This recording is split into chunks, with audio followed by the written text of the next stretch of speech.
Hello, good morning sa inyo guys. Dito nga tayo ngayon sa may school. Titingnan natin yung honeybee na namumugad sa ilalim ng mga kakahuyan na maliliit na nagtatagong honeybee. Tara guys, pakita ko sa inyo guys. Bisitahin natin kung may laman na guys. Okay, let's go. Siya nga pala guys, yung honeybee na yun hindi natin pinupuhag kasi ito malapit sa school nga.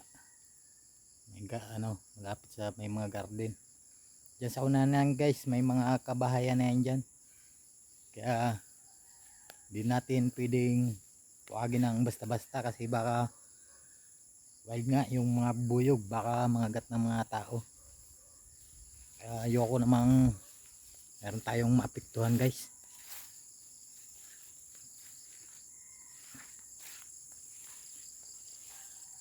Ayan guys, sa area na yan, kung makikita nyo parang wala namang mga kahoy, maliliit lang, pero andyan yung andyan yung honeybee guys. Andyan sa masyadong nakatago. Kaya pupuntahan na natin.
Guys, medyo malapit na tayo. Handaan lang tayo at baka mabulabo.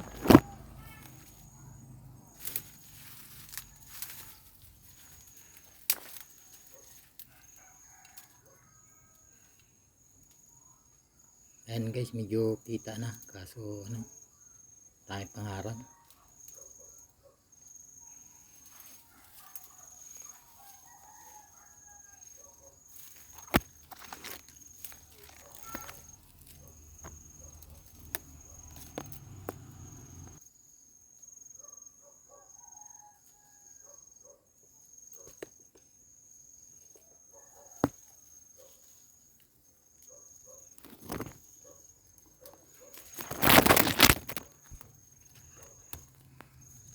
Ayan na guys, kita nyo ba?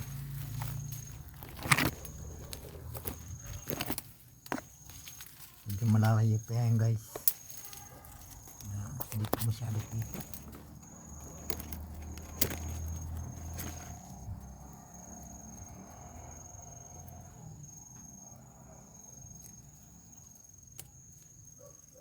Lalapitan pa natin ng konti guys.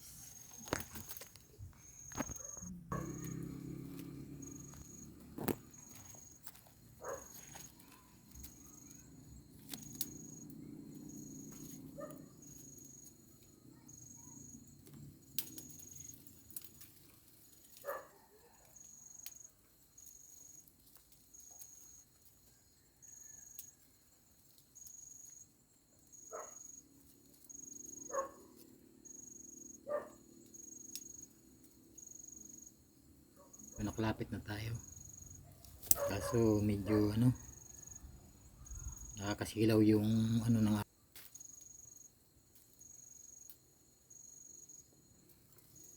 sikat ng araw guys. Medyo kaputok sa sa mga bubuyog, hindi gaano makita.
Ang haba niyan guys, siguro mga 1.5 meters yan guys. Ang haba niya guys, ang laki.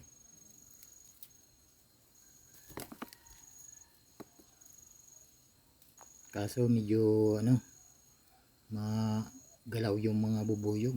Ibig sabihin niyan guys, kulang pang lamang ani.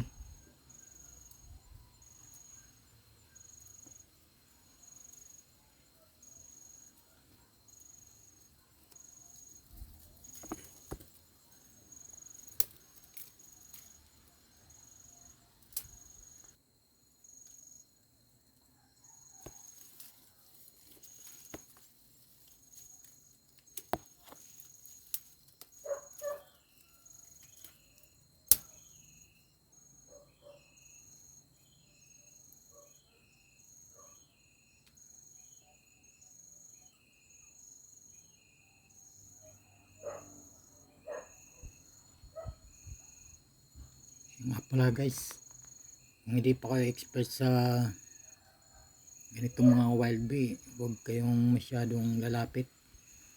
Huwag nyo gagayahin yung ganitong pagkukuha ko ng video.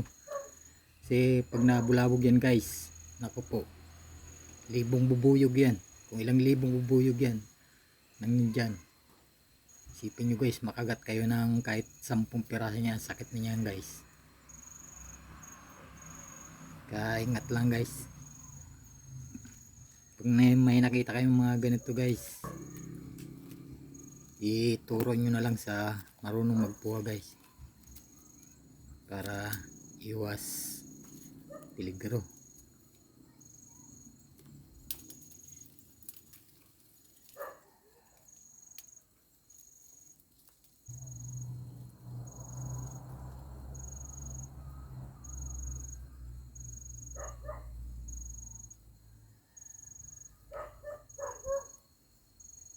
Ayan guys, dahan-dahan lang tayo at ayaw na ayaw ng mga wild bee guys na naiingayan guys.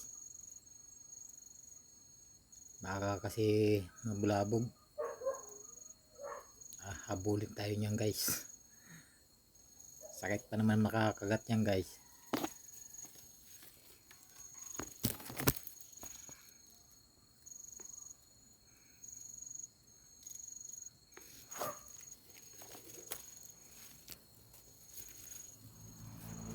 Subukan natin guys na sinusubukan nating manap ng ibang angle guys.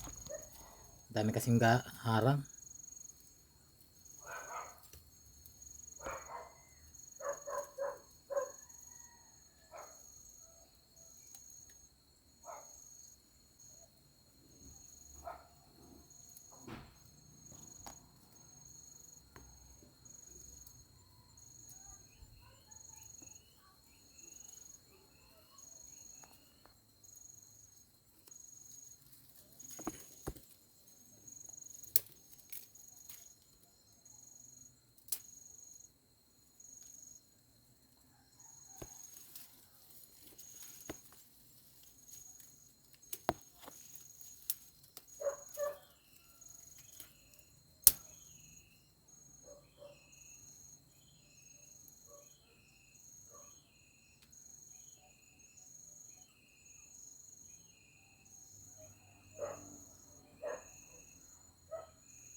Daming labas pasok ng mga bubuyog guys, kaya sobrang magalaw yung yung mga bubuyog. Lalagay ng ng gagawing honey. Yan guys, sa bandang taas niyan guys, yan yung pinakaulo. Yan yung yung dyan lalagay yung ginagawang honey. Kaya medyo magalaw yung mga bubuyog dyan guys.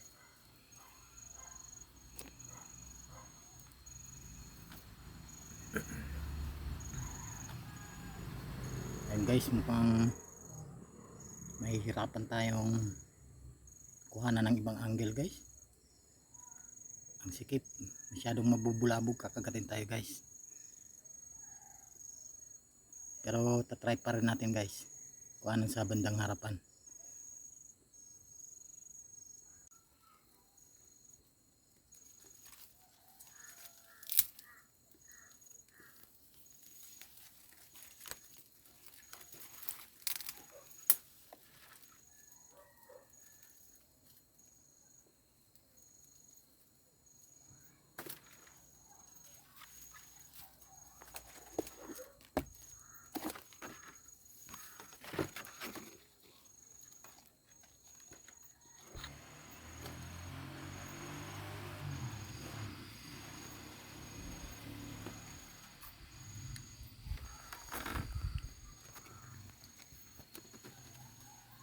Yan na guys, yan na yung dito sa may bandang harapan.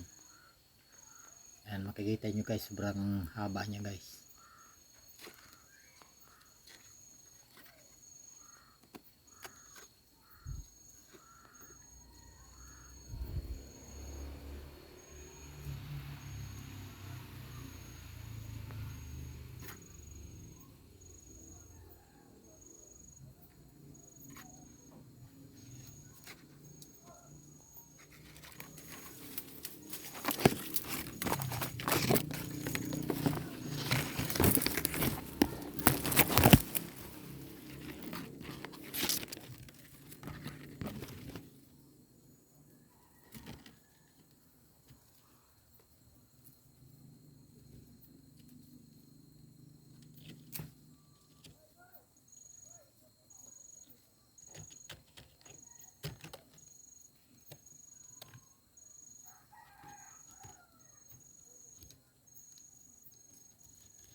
Hindi natin makunan guys yung bandang pinakababa guys, yung mga harang na,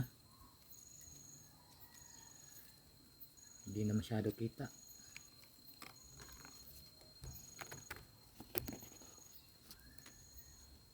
May mga damo na guys.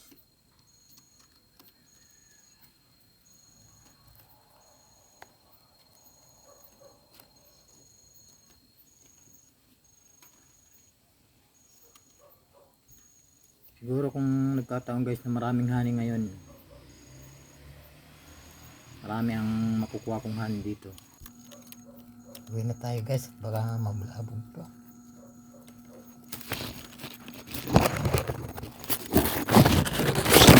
Okay guys, alis na tayo dun sa may wild bee. Yung nga palang wild bee na yun guys, pupuhagin lang natin yun kapag nagbigay permiso yung principal ng school. Kasi kumalat yung mga bubuyog at mga gat ng mga estudyante. So kahit sa kapitan na lang o kaya sa principal, pagpapaalam natin guys. At kung hindi naman pumayag, hayaan na natin yan na umalis na lang dyan yan na bubuyog ng wild bee. Delikado din naman kasi kung hindi paalasin niya, kasi may mga bungang kahoy doon sa malapit sa wild bee. Baka kasi may mga bata na makapunta banda doon sa pinamumugaran ng wild bee. Baka mabulabog at mga gat. Mas delikado yun guys. Kaya tingnan natin guys kung anong magiging kung mabibigyan tayo ng pentulot ng principal o kaya ng barangay captain dito sa amin. Ayoko naman kasing puwagin lang yan ng hindi nagpapaalam, at ayoko namang makaperwisyo tayo guys. Baka mga gat yan ng tao na mga buyog na yan. Malaking problema yan guys. Okay guys, hanggang dito na lang yung video natin. Abang na lang tayo kung mapupuwag natin yan o hindi.